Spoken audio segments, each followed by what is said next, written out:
तारखेला येथे आपण निवेदन दिलेलं आहे. कशा संदर्भातलं निवेदन होतं आणि काय मागणी केली आहे?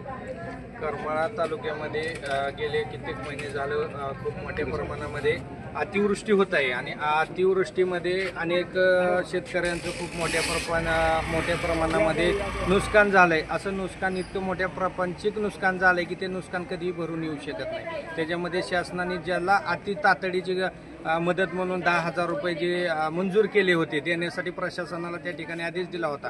परंतु असे काही शेतकरी माझ्यासोबत आहेत की त्यांचं नाव यादीमध्ये 2 नंबरला असून सुद्धा अशा लोकांना सुद्धा ते तातडीचे 10,000 बी मिळले नाही.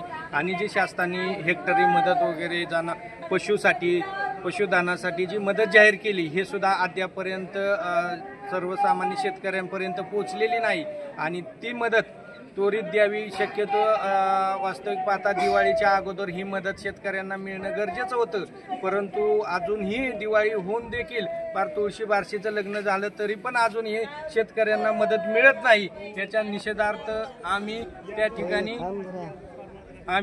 या ठिकाणी माननीय तहसीलदार साहेबांना निवेदन दिलं. याच्यामध्ये तहसीलदार साहेबांना आम्ही सांगितलेलं आहे की बाबा ही जी शासनाच्या वतीने अतिवृष्टीधारक शेतकऱ्यांना आहे जी मदत दिली जाते तर ही मदत शासनाच्या माध्यमातून आपल्याकडे आली आहे. परंतु प्रशासनाकडून त्याला विलंब लागत आहे. तर विनाविलंब त्वरित ही मदत शेतकऱ्याच्या खात्यावरती आपण जमा करायला सुरुवात करावी. जे काही अडथळे असतील ते आपल्या स्तरावरनं ते प्रशासकीय अडचणी दूर करून वेळीच शेतकऱ्यांना मदत मिळावी अशी मागणीचं आम्ही त्या ठिकाणी तहसीलदार यांना निवेदन दिलं आहे. त्या निवेदनामध्ये आम्ही कालचं उदाहरण सुद्धा त्यांना सांगितलं आहे. ज्या पद्धतीने नांदेडमध्ये शेतकऱ्यांनी तहसीलदारांची गाडी पेटवली तोच प्रकार करमाळ्यामध्ये घडण्याची आपण वाट बघताय का?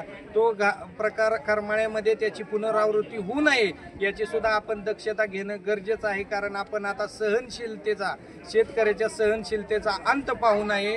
शेतकरी हा जगाचा पोशिंदा आहे. परंतु जगाचा पोशिंदा आज उद्ध्वस्त होताना तुम्ही बघत असताना शेतकऱ्याला नक्षलवादी व्हायला सुद्धा लय वेळ लागणार नाही. आणि मग शेतकरी ज्याचं चूल बंद त्याची अक्कल बंद असते असं म्हटल्याप्रमाणे मग पुन्हा शेतकरी कुठल्या स्तराला जाईल आणि काय त्याचे परिणाम प्रशासनाला भोगावे लागतील ही त्याची आपण कल्पना देखील करू शकत नाही. त्याच्यामुळे वेळेत त्वरित पंचनामे जे झालेले आहेत, जे खरोखरच नुकसानग्रस्त शेतकरी आहेत, जे खरे नुकसानग्रस्त शेतकरी आहेत, जे खरे लाभार्थी आहेत हे या मदतीपासून दूर राहिलेले आहेत. आता माझ्या शेजारी माझ्यासोबत जे शेतकरी आहेत अनेकांच्या त्याच व्यथा आहेत. कुणाचे 200 केळीची झाडं पडली आहेत, कुणाचं अख्खं घर पाण्यात गेलं, कुणाचे लाईटीचे पोल पडले, पंचनामे झाले परंतु तुटपुंजी मदत सुद्धा आली नाही. जे तातडीचे 10,000 होते ते सुद्धा त्यांना मिळाले नाहीत. म्हणून अशा अनेक तालुक्यातल्या शेतकऱ्यांनी आमच्यापाशी येऊन त्यांच्या व्यथा मांडल्या आणि त्या व्यथा मांडल्यानंतर आम्ही ह्या ठिकाणी तहसीलला येऊन निवेदन देण्याचं काम आम्ही या ठिकाणी केलेलं आहे.